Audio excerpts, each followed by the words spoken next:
कह रहे हैं परेण अणुना संयुज्यते यौ तौ पूर्वापरौ भागौ। तो ये जो इस परमाणु के पूर्व और पर भाग हैं, तौ अस्य अवयवौ, तो ये इसके अवयव ही हो गए दो, तो सावयव हो गया ये। एवं सर्वतः संयुज्यमानस्य सर्वतो भागा अवयवा इति, तो ये तो हमने पूर्व पर का ही बताया, इसके बाद ऊपर नीचे भी तो जोड़ेंगे, तो इसका मतलब वो भी इसके अवयव माने जाएंगे। एवं सर्वतः संयुज्यमानस्य, सब तरफ से संयुज्यमान होता हुआ ये अणु, सर्वतो भागा अवयवा, इसके सारे जो भाग हैं वो इसके अवयव हैं, तो सावयव है ये परमाणु, अनित्य भी है। तो अब इसका सिद्धांति के अनुसार ये आगे का भाष्य उत्तर दे रहा है। यत्तावन मूर्ति मताम संस्थानोपपत्ते अवयवा सद्भाव इति अत्र उक्तम। बोले ये जो आपने कहा ना कि मूर्ति वाले माने आकृति वाले और संस्थानोपपत्ते, संस्थान की उत्पत्ति होने से अवयव सद्भाव, ये अणु अवयव वाला है, ऐसा जो आपने कहा, अत्र उक्तम, इस विषय में हम कह चुके हैं, बार बार इस विषय में हम और नहीं कहेंगे। तो कह रहे हैं किम उक्तम, क्या कहा था आपने? हमने कहा था विभागे अल्पतर प्रसंगस्य यतो न अल्पीय तत्र निवृत्ते अणु अवयवस्य। बोले हमने बता दिया था कि भाई विभाग करते करते जहां पर अल्पतर प्रसंगस्य, कौन किससे अल्प, अल्पतर, अल्पतम, इस प्रसंग में यत न अल्पीय, जिससे अल्प और कोई नहीं हो सकता है, माने जो अंतिम अल्पतम है, तत्र निवृत्ति, तो वहां पर ये प्रसंग रुक जाता है, वहां निवृत्ति हो जाती है। और वो क्या है? अणु अवयवस्य च अणुतरत्व प्रसंगाद अणु कार्य प्रतिषेध इति। बोले अणु पर आकर के ये रुक जाती है, क्योंकि अणु का कोई अवयव नहीं है। अणु अवयवस्य च अणुतरत्व प्रसंगात, क्योंकि अणु के भी अवयव मानेंगे यदि, तो क्या होने लगेगा? अणुतरत्व प्रसंगात, फिर उससे भी अणुतर होने लगेगा। तो ये प्रसंग होने से अणु कार्य प्रतिषेध इति, अणु को कार्य रूप में प्रतिषेध किया गया, अणु कार्य नहीं है, इसका कार्य रूप का प्रतिषेध किया गया है। स्पर्शत्वात् व्यवधानम आश्रयस्य च व्याप्त्याः भाग भक्ति ही। स्पर्शत्वात्, स्पर्श वाला होने से, व्यवधानम आश्रयस्य, और जो व्यवधान का आश्रय है उसका, अव्याप्त्या भाग भक्ति। तो इन्होंने अभी क्या कहा था कि एक अणु आके इससे जुड़ता है तो स्पर्श वाला भी है ये, और एक इधर आके जुड़ा तो इसके दो भागों का भी पता चल रहा है। तो बोलो वो भाग कैसे हैं? भक्ति ही, गौण रूप से कथन है वो कोई उसके अवयव नहीं है, माने भाग का जो उपचार किया जा रहा है परमाणु में, ये तो लाक्षणिक प्रयोग है, भाग भक्ति है। उक्तम च अत्र स्पर्शवान अणु, बोले अभी तो हमने बताया था कि अणु कैसा है? स्पर्शवान, तभी तो एक इधर आके स्पर्श करता है, एक उधर आके स्पर्श करता है। स्पर्शवतो अण्वो हो प्रतिघात व्यवधायको हो, क्योंकि ये स्पर्शवान होता हुआ जो दो अणु इधर उधर आकर के जुड़ते हैं, उनका क्या बनता है? ये व्यवधायक, बीच में उनका व्यवधान करने वाला बनता है। तो बोले ये जो कहा था आपने, ये न सावयवत्वात्, ये सावयव होने के कारण ऐसा नहीं होता है कि वो अवयव वाला है, बल्कि स्पर्शवत्वाच्च व्यवधाने सति अणु संयोगो नाश्रयं व्याप्नोति इति भाग भक्तिर्भवति भागवान इयम इति। बोले ये स्पर्श वाला होने से, व्यवधाने, बीच में व्यवधान होने से, व्यवधाने सति, व्यवधान होने से, अणु संयोगो न आश्रयं व्याप्नोति, ये अणुओं का जो संयोग है ये पूरे आश्रय को व्याप्त नहीं कर लेता है। एक अणु आकर के दूसरे अणु के ऊपर पूरे आश्रय को व्याप्त नहीं कर लेता है, बस ये हमारा कहना था। क्योंकि यदि एक अणु दूसरे अणु के अपने आश्रय को पूरा व्याप्त कर लेगा, तो फिर तो जो बनने वाली चीज है वो क्या होगी? अणु परिमाण वाली होगी। इधर उधर नहीं जुड़ेंगे तो अवयव, सावयव तो बनेगा ही नहीं ना कुछ भी। तो बस इतना कहना था हमारा। अणु संयोगो नाश्रयं व्याप्नोति इति भाग भक्तिर्भवति।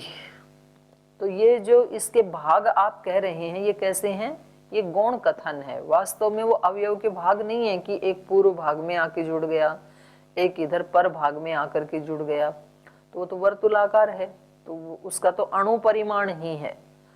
तो आने वाला जो है वो उसको व्याप्त नहीं करता है। जैसे एक आंवला रखा है और दूसरा आंवला आकर के यहाँ चिपक जाता है, तो ऐसे एक से दूसरे अणु आकर के संयोग हो जाता है उनका।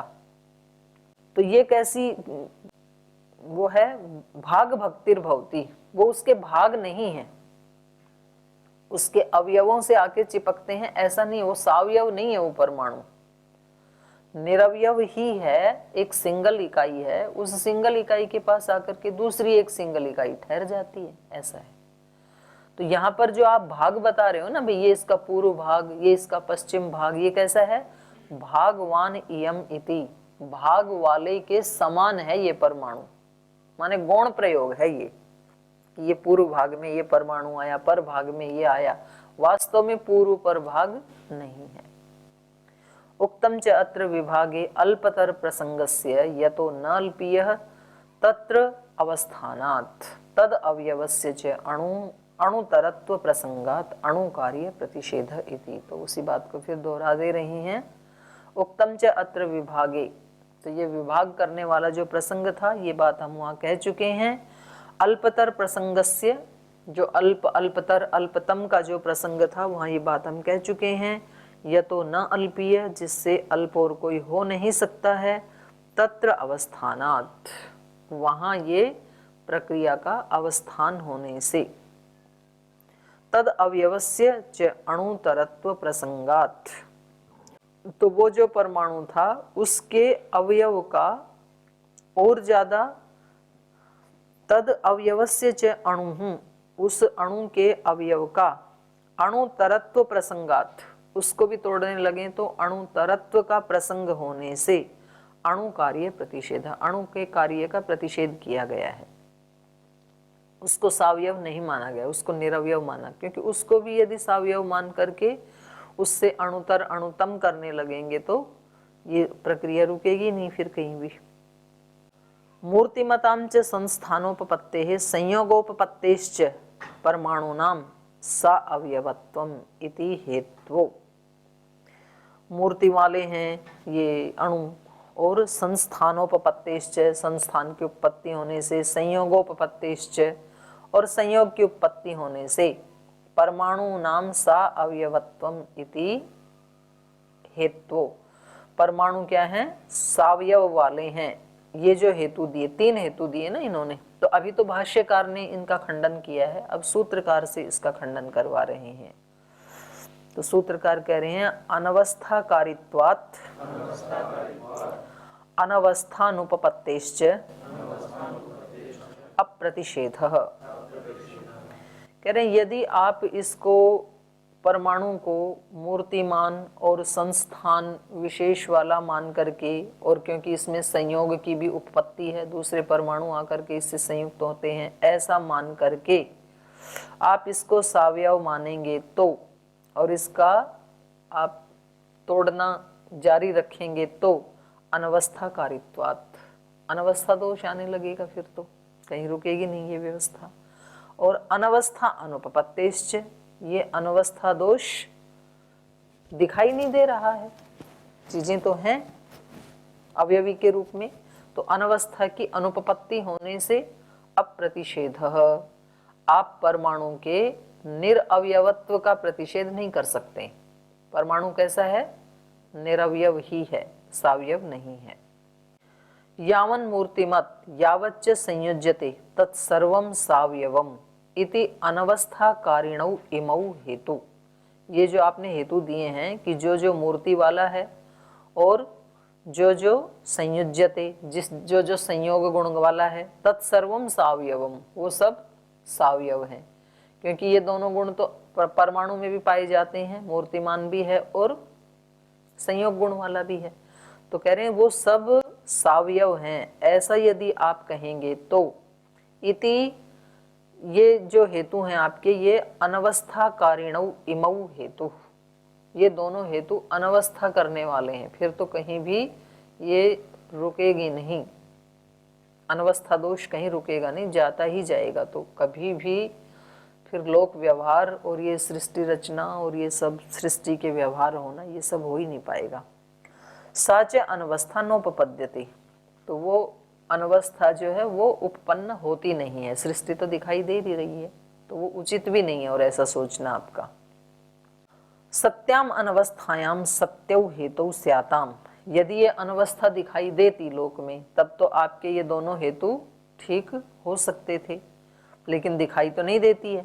तस्मात् अप्रतिषेधो अयम निरअवयवत्वस्य इति, तो अब ये परमाणु का जो निरअवयवत्व का प्रतिषेध आप कर रहे थे, ये नहीं होगा प्रतिषेध।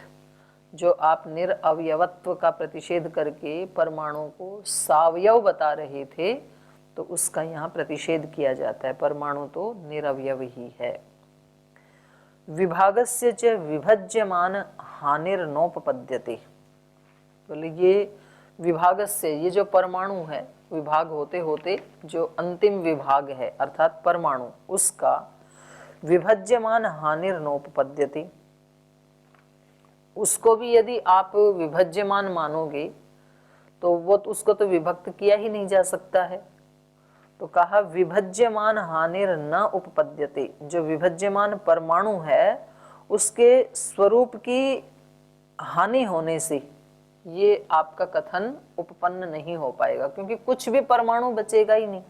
जिसको हम परमाणु कह रहे हैं उसको भी यदि आप सावयव मानोगे तो फिर उसका भी परमाणु आप तोड़ोगे, उसको भी फिर सावयव ही मानोगे। तो इसलिए कहा तस्मात् प्रलयांतता नोपपद्यते, ये जो परमाणुओं के भेद करते जाओगे तो अनवस्था दोष आएगा, और ये दिखाई नहीं दे रहा है सृष्टि में, तो ये इसकी परमाणु की कोई हानि नहीं होगी। परमाणु एक नित्य द्रव्य है। तस्मात् प्रलयांतता नोपपद्यते, इसलिए यहाँ पर प्रलयांतता, प्रलयांतता मतलब सर्वशून्यता। भाई यदि तोड़ते गए तब तो कुछ भी नहीं बचेगा ना, फिर तो व्यवहार तो होने की बात ही छोड़ो।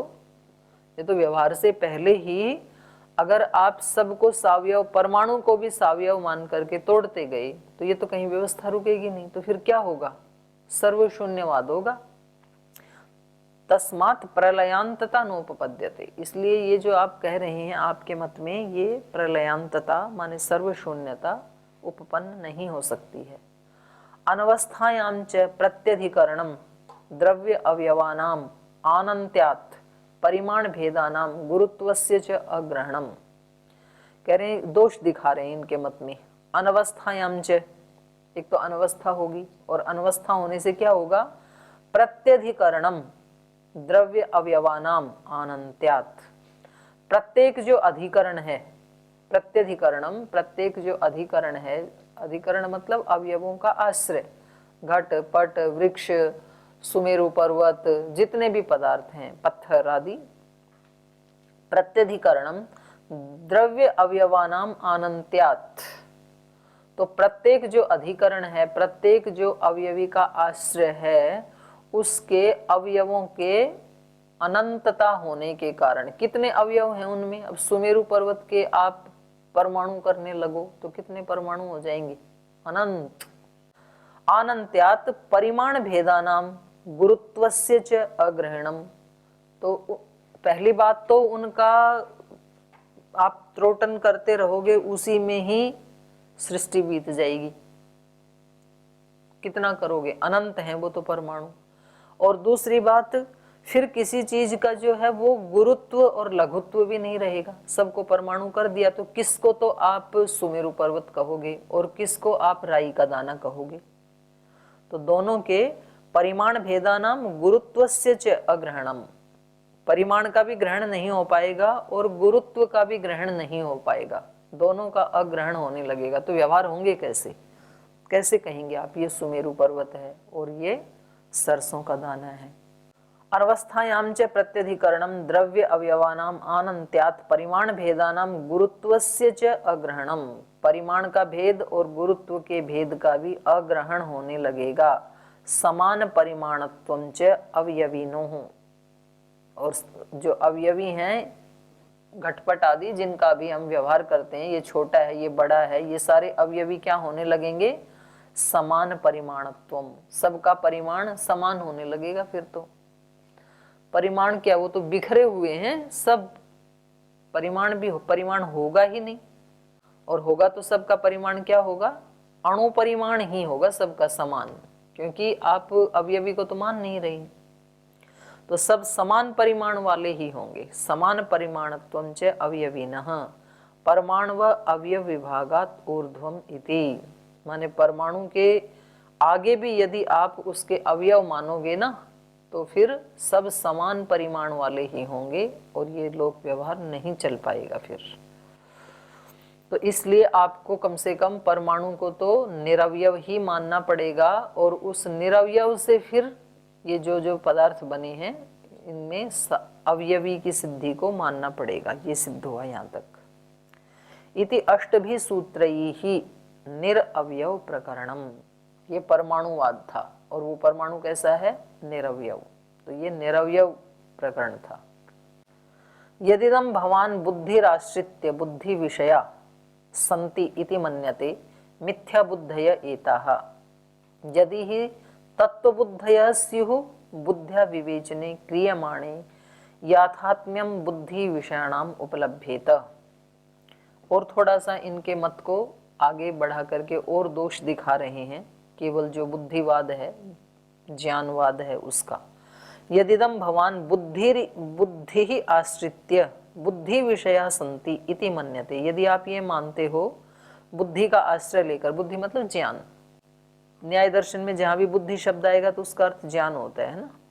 यदिदं भवान बुद्धिराश्रित्य, यदि आप ज्ञान का आश्रय लेकर के बुद्धि विषया संति, ये जितने भी व्यवहार करते हैं हम जो अवयवी हैं वो सब क्या हैं, ज्ञान के विषय हैं, वो हमारे ज्ञान के कारण हम उनको ऐसे ऐसे नाम दे देते हैं। बुद्धि विषय संति इति मन्यते, ऐसा यदि आप मानते हैं, माने अवयवी कोई भी नहीं है, केवल हमारे ज्ञान में वो वस्तुएं हैं अंदर से, और फिर हम अंदर से बाहर उसका प्रत्यारोपण करके व्यवहार करते हैं, उनको घटपट आदि कहते हैं। ऐसा यदि आप मानते हैं तो मिथ्या बुद्धय एताः, तो फिर ये आपके सारे ज्ञान क्या हैं, मिथ्या हैं। क्यों? यदि ही तत्व बुद्धयः स्युः, यदि ये आपके ज्ञान तत्व तात्विक हो, सत्य ज्ञान हो, यदि आपके ये अंदर के ज्ञान, तो बुद्ध्या विवेचने क्रियमाणे, तो फिर बुद्धि से विवेचन किए जाने के उपरांत, बुद्धि से विचार किए जाने के बाद याथात्म्यम बुद्धि विषयाणाम उपलभ्येत, तो जैसा बुद्धि ने विचार किया वैसा ही बाहर वो उपलब्ध होना चाहिए। यदि आपका ज्ञान को ही आप सर्वस्व मान रहे हैं और बाहर सब है उसको कुछ नहीं मान रहे हैं, उसको मिथ्या भ्रम मान रहे हैं, तो जो कुछ आपने बुद्धि में विवेचन किया वो पदार्थ बाहर उपलब्ध होना चाहिए ना, लेकिन होता तो नहीं है ना। जो आपने सोचा वैसा ही बाहर थोड़ी मिलता है। मान लो अभी मैंने बुद्धि में सोचा कि मेरे सामने सुमेरु पर्वत है, तो सुमेरु तो आया नहीं, ऐसा होता तो नहीं है ना। केवल ज्ञान मात्र हो तो फिर जो हमने सोचा वो वस्तु ऐसी मिलनी चाहिए, नहीं मिलती है। तो इसका मतलब है कि ये आप हमारी बुद्धियां, यदि हम अवयवी को नहीं मानेंगे तो, क्योंकि हमारे मन में मान लो मैंने सुमेरु पर्वत ऐसा ज्ञान किया भी, तो कभी ना कभी या तो मैंने सुमेरु पर्वत को देखा है, या सुमेरु जैसे किसी अवयवी को देखा है, या तो किसी अवयवी से उसके बारे में सुना है, तभी तो मेरे मन में विचार आएगा, नहीं तो मेरा विचार आ ही नहीं सकता। और आ रहा है यदि, तो निराधार होने से वो मिथ्या माना जाएगा। वही कह रहे हैं कि मिथ्या बुद्धय एता, या तो ये आपके सारे ज्ञान मिथ्या हैं, और यदि तो तत्व बुद्धया, यदि तो ये आपके ज्ञान सत्य हैं, तो फिर बुद्ध्या विवेचने क्रियमाणे, बुद्धि से विवेचन किए जाने के बाद याथात्म्यम बुद्धि विषयाणाम उपलभ्येत, जैसा आपका बुद्धि था उस बुद्धि का विषय माने अवयवी वो उपलब्ध होना चाहिए। फिर बुद्ध्या विवेचनात् तु भावानाम याथात्म्य अनुपलब्धि ही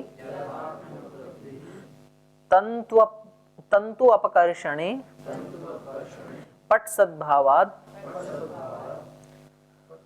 पट सद्भाव अनुपलब्धिवत तद अनुपलब्धि।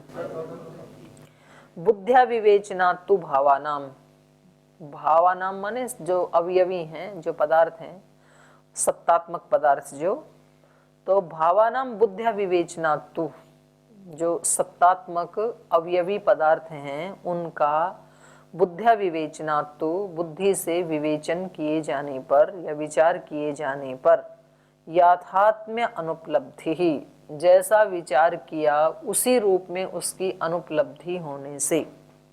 जैसे एक उदाहरण दे रहे हैं, तंतु अपकर्षणे पट सद्भाव अनुपलब्धिवत। जैसे मान लो कि कोई एक वस्त्र है और उसमें इन्होंने क्या किया, तंतु तंतु का अपकर्षण कर दिया, ये एक तंतु है, ये एक तंतु है, ये एक तंतु है, ये एक तंतु है, तो ऐसे सारे तंतु बिखेर दिए तो क्या हो जाएगा, पट के सद्भाव की अनुपलब्धि। क्योंकि तंतु में तो पट है ही नहीं, सब तंतुओं को मिलाने से पट बनता है ना।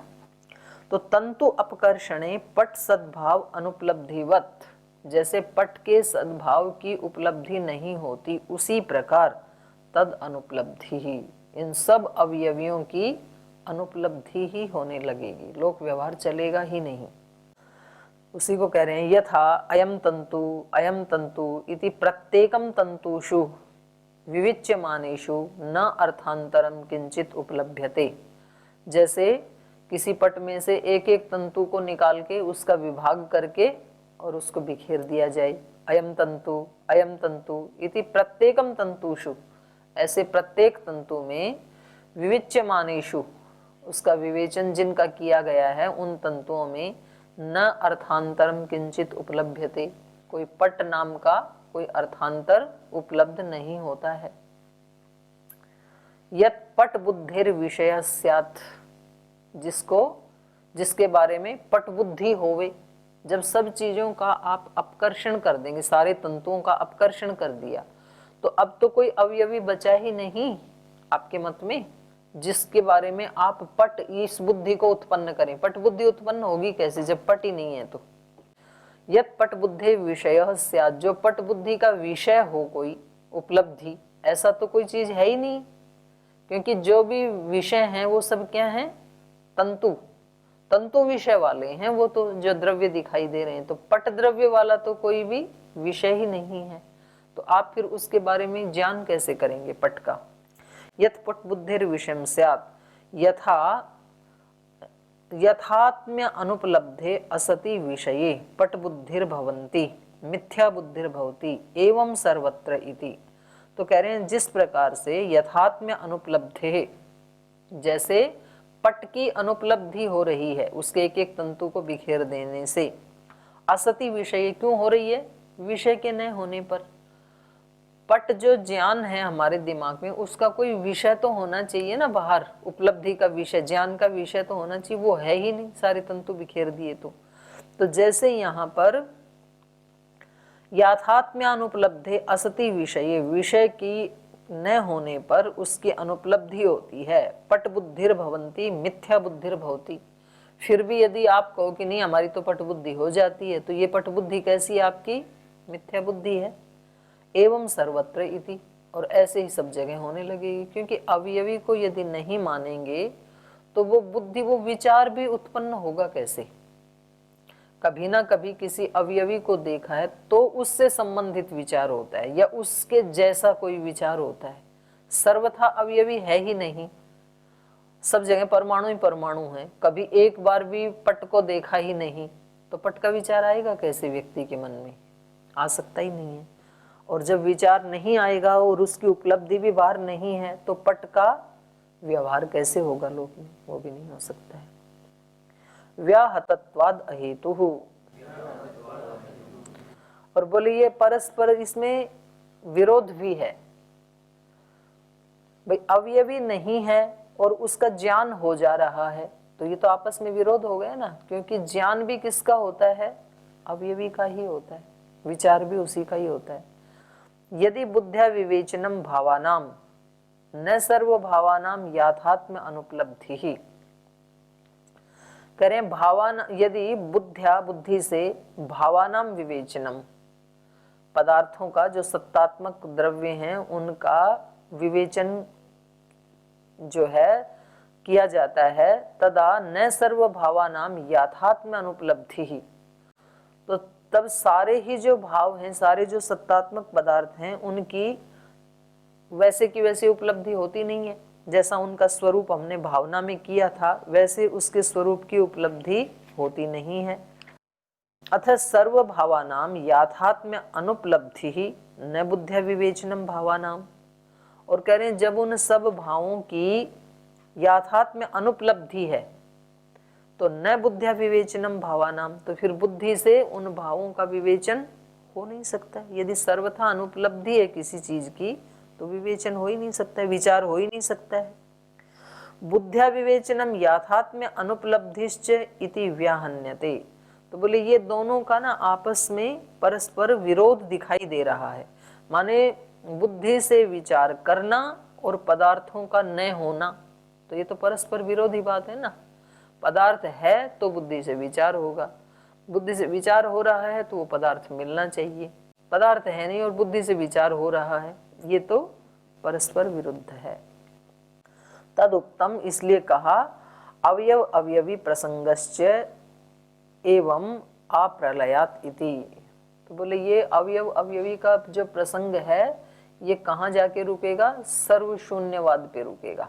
प्रलय में जब सब शून्य हो जाता है तो व्यवहार काल में तो ये आप सोचो ही मत अवयव अवयवी वाला, कि अवयवी का निषेध करके हम केवल अवयवों को ही मानेंगे, तो ये व्यवहार हो नहीं सकता है अवयवी को माने बगैर। तो तदाश्रयत्वाद अपृथक ग्रहणम, क्योंकि अवयवी जो होता है वो कैसे रहता है? तदाश्रयत्वाद, अवयवों के आश्रय से ही तो रहता है अवयवी, इसलिए अपृथक ग्रहणम, जो घटपट आदि हैं उनका तंतु आदि से पृथक ग्रहण हो ही नहीं सकता है। तंतुओं में ही तो रहता है वो, और उसको आप मानते नहीं हो पट, तो फिर तो उस उनके अतिरिक्त तो कहीं ग्रहण होगा नहीं, क्योंकि उनके आश्रय से ही अवयवी रहता है। कार्य द्रव्यम कारण द्रव्य आश्रितम, कार्य द्रव्य जो होता है वो कारण द्रव्य के आश्रित होता है। तत्कारणेभ्य पृथक न उपलभ्यते, अपने कारण से पृथक वो उपलब्ध नहीं हो सकता है।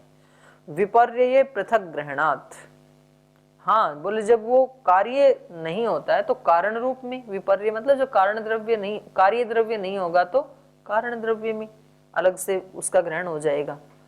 लेकिन कार्य द्रव्य तो कभी भी कारण के बिना नहीं मिल सकता है, कारण तो कार्य के बिना मिल सकता है, कार्य से पृथक। यत्र आश्रय आश्रित भावो नास्ति तत्र पृथक ग्रहणम, जहां कार्य आश्रय आश्रित भाव नहीं होगा, अर्थात जब कार्य नहीं होगा तब पृथक ग्रहणम, कारणों का कारण रूप में पृथक ग्रहण हो जाएगा। बुद्ध्या विवेचनातु भावानाम पृथक ग्रहणम, लेकिन बुद्धि के विवेचन के लिए तो भावों का क्या होना चाहिए? पृथक ग्रहणम, माने कार्य रूप में ग्रहण होना चाहिए। अतीन्द्रियेषु अवयवुषु अणुषु यदिन्द्रियेण गृह्यते तद एतया बुद्ध्या विविच्यमानम अन्यत् इति। अतीन्द्रियेषु अणुषु, क्योंकि अणु तो कैसे हैं? अतीन्द्रिय हैं। यद इंद्रियेण गृह्यते, और जो इंद्रियों से ग्रहण होते हैं, तद एतया बुद्ध्या विविच्यमानम, वो इस बुद्धि से विचार किए जाते हुए अन्यत् इति, वो है अवयवी। अन्यत मतलब परमाणु से अन्य है, वो परमाणु नहीं है, क्योंकि परमाणु तो अतीन्द्रिय होने से विचार उस पे तो किया नहीं जा सकता। जिस पे विचार किया जा सकता है वो परमाणु हो नहीं सकता, वो परमाणु से अन्य है, अर्थात वो अवयवी है। तो आज यहीं तक रखते हैं पाठ।